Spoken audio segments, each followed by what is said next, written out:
Mijo, ¿te gusta inglés? Estamos luchando aquí. En la calle. We're here now tripping. Bueno, ¿sabes qué? fire Bueno, me in imaginé this este moment. ahorita así lámpara, así en los barrios de Queens, saliendo de la cancha de básquet. Esta cancha de básquet que hay por los barrios de Queens. Ya. Hey man, what's up? Oye. Claro, claro. Sí, maricón. Habla bien. ¿Cómo? Graba, que está abajo. Está abajo, What's bro, up? grabando. Está grabando, bro. ¿Cómo? Hey man, what's up, man? Yo te grabo, que tú estás en el trippy. Ya, Oscar también.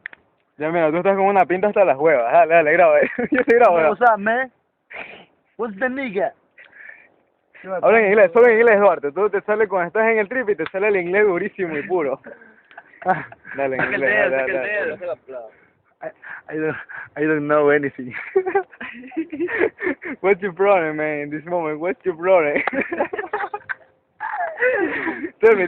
Oh, the problem here is Roberto. Roberto is the problem now.